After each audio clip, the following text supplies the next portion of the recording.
नमस्ते तथा वत्सले मातृभूमि, जय हिंद।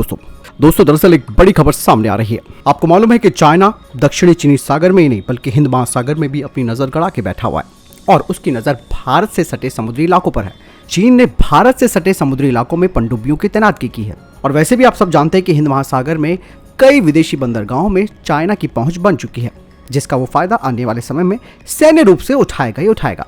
और इस बात का खुलासा अमेरिका ने 2022 चाइना मिलिट्री पावर रिपोर्ट में किया है। इतना ही नहीं दोस्तों, चाइना ने भारत के साथ गलवान हिंसा के बाद अमेरिका तक को भी चेतावनी दे डाली थी। अब चीन यहां पर साफ तौर पर कह रहा है कि अमेरिका भारत के साथ उसके विवाद से दूर रहे, यानी कि तीसरे देश को वो भारत और चीन के बीच में नहीं आने देना चाहता, जिसका मतलब साफ है कि अगर युद्ध होता है, और कल मैंने डिफेंस अपडेट में आपको बताया था कि 2023 में युद्ध की पूरी तैयारी है चाइना की, ऐसे में अमेरिका का हस्तक्षेप ना हो, इसीलिए वो अमेरिका को पहले से ही चेतावनी दे रहा है, क्योंकि चीन अपनी सेना की ताकत को बढ़ा रहा है। और इसके अलावा चाइना ने अपने परमाणु ताकत को न केवल उन्हें बढ़ा रहा है बल्कि उन्हें आधुनिक भी बना रहा है।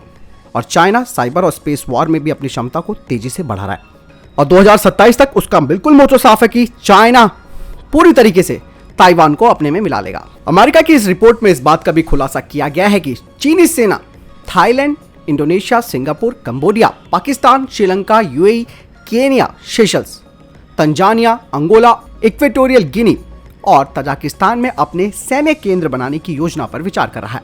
चीन ने अगर ऐसा कर दिया तो आप समझ लीजिए कि दक्षिणी चीनी सागर से लेकर अफ्रीका तक समुद्र से इस चीनी सेना का दबदबा बढ़ जाएगा। और आपको मालूम है कि चीनी सेना ने पहले ही नाम्बिया और सोलोमन द्वीप में अपने सैन्य सुविधा बनाने के प्रयास भी तेज कर दिए हैं। अमेरिका ने कहा कि चाइना कंबोडिया में रियाम नेवल बेस तैयार कर रहा है, जो हिंद प्रशांत क्षेत्र में चीनी सेना का पहला सैन्य अड्डा होने जा रहा है। दोस्तों आप पूरी खबर को आप समझते रहिए। चाइना की ये प्लानिंग के बारे में बात हो रही है और ये प्लानिंग कितनी खतरनाक होगी, यही चीज इस पूरी रिपोर्ट में आप समझ रहे हैं। आपको मैं बता दूं कि कंबोडिया में चीन के इस नेवल बेस बन जाने से चाइना हिंद महासागर में अपनी पहुंच को और मजबूत कर लेगा और वहीं दूसरी तरफ उसके अलग अलग जो सैन्य अड्डे उसने बना रखे हैं उन सबको वो युद्ध के समय एक्टिवेट कर देगा और लड़ाई में वो एक वेरिएशन ला सकता है।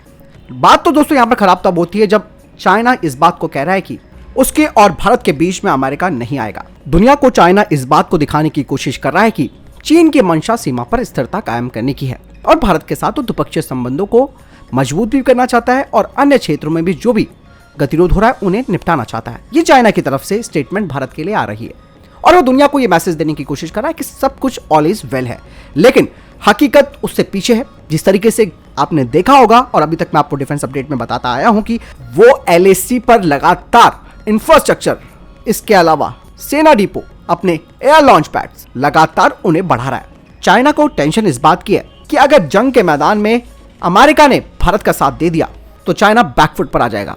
और वैसे दूसरी तरफ यह भी है कि भारतीय सेना में खुद भी इतना दम है कि वो बिना अमेरिका के सहयोग से इस तरीके के गतिरोध से निपट सकती है। लेकिन दोस्तों चाइना जिन अत्याधुनिक हथियारों का इस्तेमाल कर रहा है और जिस तरीके की उसकी स्ट्रैटेजी है, उसे तोड़ने के लिए और उसे रोकने के लिए हमें अमेरिका का साथ चाहिए होगा अगर युद्ध होता है, क्योंकि भारत और अमेरिका के बीच इस वक्त सैन्य संबंध बहुत ही मजबूत स्तर पर पहुंच चुके हैं।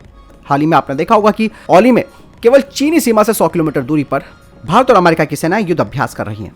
तो कुल मिलाकर सिनेरियो साफ हो जाता है कि भारत को अलर्ट मोड पर आ जाना चाहिए, तैयारियों को पुख्ता कर देना चाहिए। चाइना के लिए काउंटर मेजर्स भी हमें तैयार करने होंगे कि भैया उसके पास कौन से हथियार हैं, उन्हें कैसे रोका जा सकता है। इसके अलावा किस तरीके से वो भारत पर बढ़त बनाने की कोशिश करेगा, उसका भी जवाब भारत के पास होना चाहिए। तो चीजें साफ हो जाती हैं और यहाँ पर सिर्फ और सिर्फ अपने आप को मजबूत बनाना है भारत को, तभी हम चाइना जैसे देश से निपट सकते हैं। आपको क्या लगता है कमेंट सेक्शन में लिखकर जरूर बताइएगा।